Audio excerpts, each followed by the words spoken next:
Look, it's Jerry coming to you today from the Rhythmia Life Advancement Center in Guanacaste, Costa Rica. And it's another beautiful, beautiful place. And what is Rhythmia? Rhythmia is a life advancement center that uses sacred plant medicine like ayahuasca, metaphysical teachings, farm-to-table food, yoga, meditation, breath work, the cleanse, to bring about Michael Beckwith's The Answer Is You program, to bring about an amazing change, which is a soul merger. And what does this soul merger do? What does it do to you? Well, once people have it, they decide to become, there's a generalization, but they decide to be a beneficial presence on the planet. And that then changes the trajectory of their whole life. How do I know, do you say? Well, people are given an electronic survey when they leave. 97.07% as of yesterday. So that's 977 out of every 1,000 people say that they had a life-changing miracle during their stay at Rhythmia. Amazing stuff. So how many people have you had, Jerry? Over 15,000 people have been through the doors. And they report this thing. The better statistic is 90.29% at 6 months say that this was the week that changed their life, So this is an amazing thing. And what is it? Is it the ayahuasca alone? Is it the food alone? Is it? No, it's the combination of all these things and how they're administered and how people are held during this time. What can we do that any other center can't do? Well, we have about 200 employees helping us bring about this mission. I think the next center probably has 20 or something. So it's a big difference, in what you get here. We never say we're better than anybody else. We're doing something very different than anybody else is doing. And that shows up in our numbers. So in this thing, we talk, or the title of this is don'ts. So what do we know? Well, the first thing before I start this, I want to give a shout out to my girlfriend, Malin, whose birthday was yesterday. Happy birthday, beautiful Malin. I just want to say something about her, that she's so trustworthy, so much honor and so much integrity in a person that beautiful. I'm glad to have you. We're almost 3 years now, and it's been wonderful. Happy birthday, beautiful. I had to say that. Now, back to the thing. This is called don'ts. So this is my third installment of the Facebook Live about don'ts. What do we know first? We know that once this happens, once you have this soul merger, then you pick how you're going to become a beneficial presence on the planet from a merged place in yourself. And you understand it's going to take about 10 years. It's going to bear more fruit than you could ever imagine. And it's going to be the hardest thing that you've ever endeavored to do in your life. Once you understand all that and you start building the road to get to this place, you put things in a certain order, and they are the promises you make to yourself. You keep, you structure your life around, you re-engineer, reverse engineer this place that you're going to, and you structure your life so that it lands you at that place, right? We know this. We make a deal to do it. In that deal with the universe, we move off of the liability side into the asset side of the balance sheet, which means we stop making our sole objective to take and move our sole objective to give, because the giver's hands are never empty, right? We make all this thing, and then these systems that are available, they've been proven over millennia of how to get from A to B, are all there. And there are just a few things that we don't want to do, right? And last week, we talked about not getting bogged down by the negativity that's being thrust upon you from those haters. Who are haters? Generally, they're people in the stands that can't do something on their own, so they're trying to bring you down. That's part of that theory. What you don't want to do is get caught up in that, so you distance yourself, you make a deal with the universe, you flip it, and then it's beautiful and cleansing and wonderful for you. So I don't want you to get caught up in that. I got some messages last week about you didn't talk enough about that, da da da da da. We don't want to. We just want to give you the tool that generates that energy back to its source, right? And I gave you that. So that's one thing. Now we're going to talk about different things today. Okay. Here's a baseline assumption that a lot of people have that puts them into a constant state of fear, lack, and limitation. And it's the assumption that you should have a happy and stress-free life. Somewhere in some fairy tale, it was stated that the act of life itself in progress is happy and stress-free. And it's not.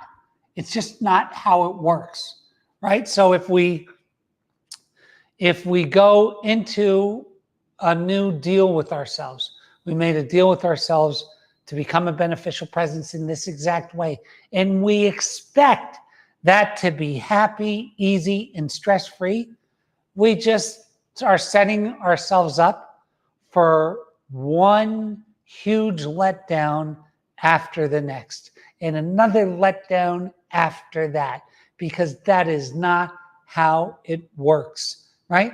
Think back to the very beginning. Think back to the very, very, very beginning. And let's just say before there was all of the creature comforts and you were born, right, into a nomadic tribe. And that tribe had to hunt and forage to produce food. Now, not only do you have to hunt and forage, you are something that's being hunted. Lions and tigers and bears, oh my. That is not, the nature of the universe is to stretch us. The nature of the universe is to grow us, right? So with that in mind, if we switch our pleasure sensor away from safety, easy, security, shortcuts, the easy way. So a lot of times our pleasure sensors are located there. To the act of doing, becoming, stretching, growing, then all of a sudden we set up our expectations on a different piece of the pie. And that is the truth. And not that happiness is not a part of that, but I'm not looking for happiness. Happiness is super short and super short-lived. When I get it, I savor it. Savor it. What I'm looking for is fulfillment, and fulfillment is growth. And I hate the term juicy. I hate it, but it fits. It's the juiciness of the struggle of that growth. If you take a look at these guys and ladies that built huge companies, they always talk about the good old days. So they're billionaires now. My friend is a pizza maker who became, I think, the biggest pizza company in the world. And he always talks about his first place and the perils and the hardships of that first place. And then to open up the first 500 franchises and da-da-da-da-da. It's always in the past, right? He never talks about the height of it, 90,000 employees, $50 million a month net. Like, never talks about that. He talks about the beginning. If you notice people, they always talk about the growth times, When you see families and you see those families as they age, what's the first thing they do? You walk into their house, and what is there a picture? Oh, that's a picture of Janie and I in our first house. We had nothing. There's little Paul and little Mary, they go back to the hardest times because the growth, the stretching, the juice is in those times. So if you can take, and this is kind of all in this transition from entitlement to giving, when you make that transition, you say, hey, this is going to be hard, and there's going to be more hard parts than easy parts. So how can I say that? That seems so unfair. But if you take a look at it in the company's timeline, the hardest times are the first 7-8 years. The hardest times. And then they get easier and easier. And mastery in a lot of these things comes at 20 and 30 years. That's when real mastery occurs, right? So the beauty of that journey, if you don't invest your fulfillment in the beauty of that journey, you're going to be super, super, super upset. Super upset because the cashing the check. I can tell you a quick little story. This happened to me. I remember the first payment I got for selling a company. I remember getting a $33 million wire as a down payment. And I just remember having the head of my accounting department who handled my personal accounts say that, hey, Jerry, your money came in. And I just remember that feeling of, oh my God, I just got $33 million. And I was with it. I was just with it in the moment. And I just remember going home, and I had, at the time, I drank a lot. And I just remember having a drink with my wife and talking about it. And her and I were together when I had absolutely nothing. We borrowed money off her sister for groceries. And I just remember telling her about how I didn't expect it to feel this way. Because it felt hollow. And so over time, I ended up getting paid almost $100 million for that and blah, blah, blah. And it never, ever felt good. What felt good was the starting of that company, all of the trials and tribulations and hardship that went into that event and all those things. And I thought I was the only person in the world who felt that way. And then I spoke to a woman who I have a ton of respect for that sold her company for so much more. She's on my board. Her name is Tony Coe, and she sold her company NYX Cosmetics for, I think, $500 million.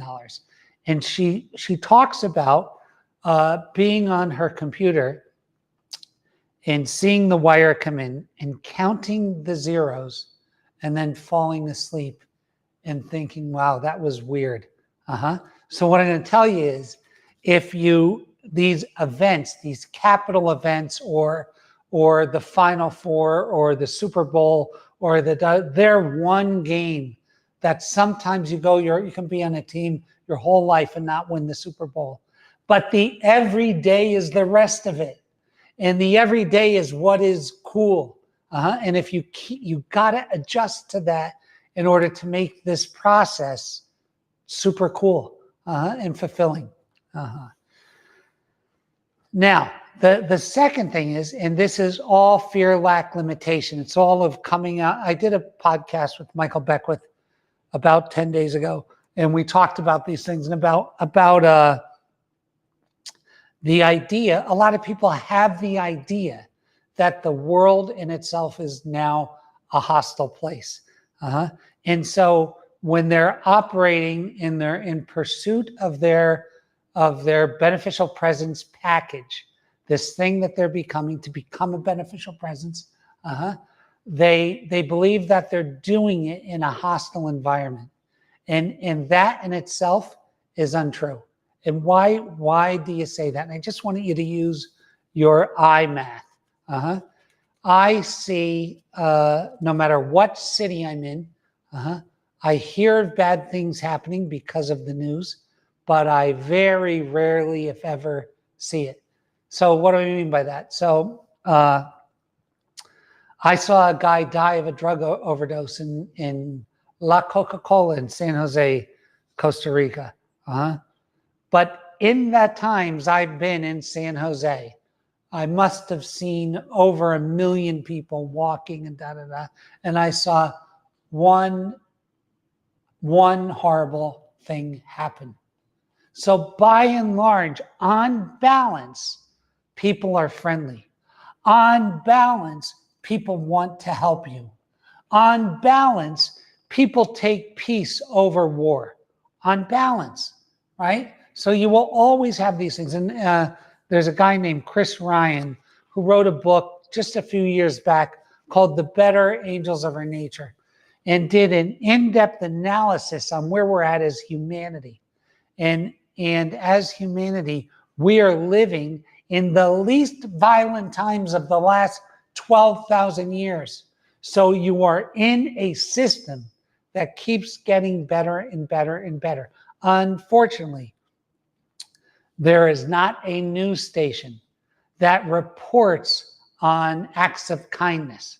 Because if there were, this station would have 1 billion things to report to every one negative news article that most news outlets operate on.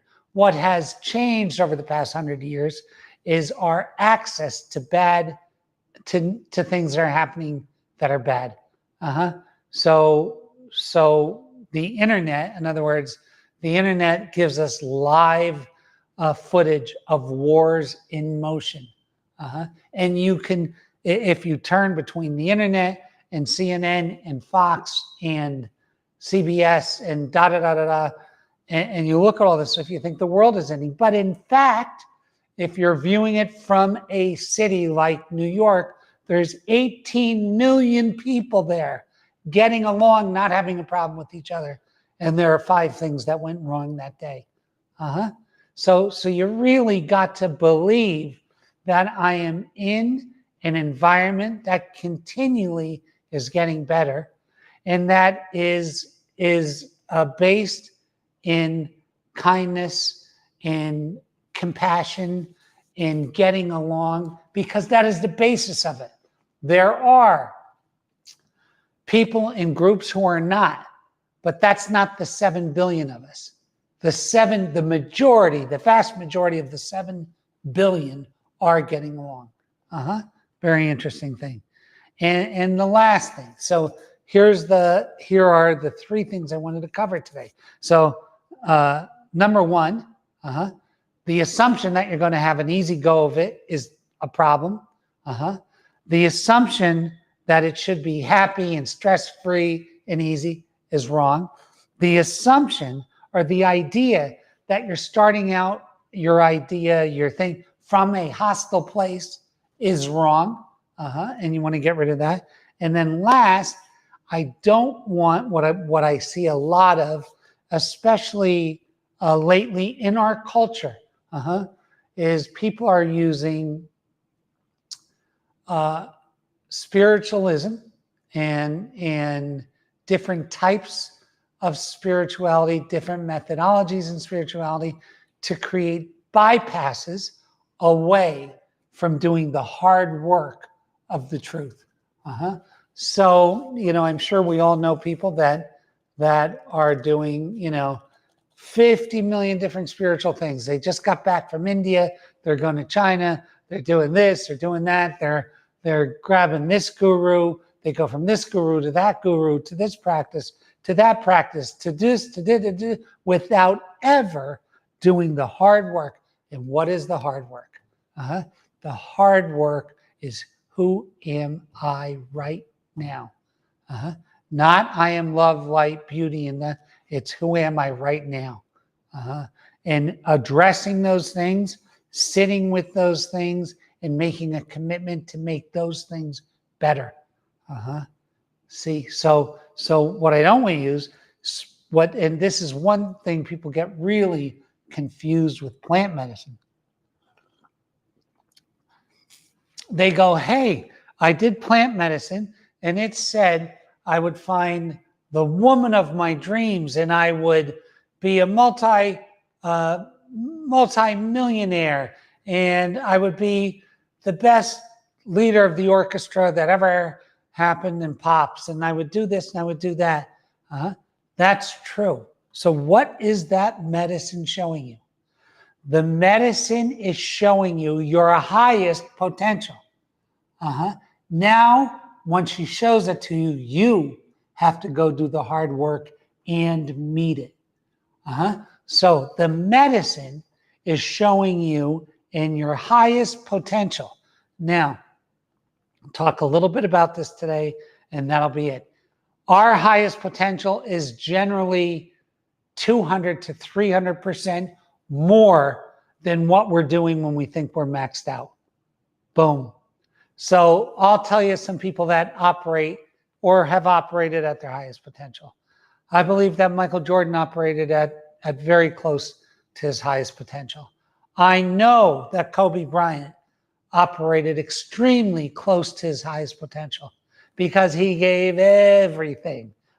He practiced 3 times a day for 4 hours a time. Like, dude, I know Tiger Woods in his prime was operating at his highest potential. Those are examples of athletic folks. I know that my dear friend Kelly Slater operates at his highest potential because his whole world is becoming better and better and better and better. From a spirituality standpoint, I know that Michael Beckwith is operating at his highest potential. He gives 500% of what he has when his tank is empty. In business, you see Elon Musk, who is just a maniac as far as Steve Jobs. It was never good enough. He never gave enough. Nothing was going to. Those are people that operate at their highest potential. So when the medicine shows you your highest potential, that is you if you give of your sustenance to become it. That is you if you give of your sustenance to become it, right? So I can tell you 100 times out of 100 that the medicine you will not get to what the medicine showed you if you expect the medicine and the environment and the universe to line up and present it to you on a plate. It does not work that way. It simply doesn't. I use this example, and I'm going to say this. I had a guy here, it was a business guy. I'm going to say it's 5 years ago, it might be 7 years ago. And he owned some domains. And I remember him finishing up with me one night, and he goes, hey, I'm stoked because the medicine showed me that this domain would sell for this amount of money, and this domain would sell for this amount of money, and this domain would sell for this amount of money. And he wrote me about 5 years later, and he said something to the effect, and don't quote me on this, but I don't think the medicine worked because it told me things were going to happen that didn't happen. And I sat with it a second, and I wrote back. I said, well, what did you do to sell these domains? He goes, well, I did nothing. And I thought, wow. Wow. Right? Because the medicine shows you who you can become, right? In my highest vibration, I am love, light, success, joy, bliss. I'm all that. Right? I'm all that. Now, I have to go and become it. That is me at my highest. I have to do the work, do the heavy lifting, do the pain, and if you can't do that, you never get that. So that's how the medicine works. So those are my don'ts for the day. And I really appreciate you guys tuning in with me. God bless you. God keep you. God hold you. And we will chat to you next week.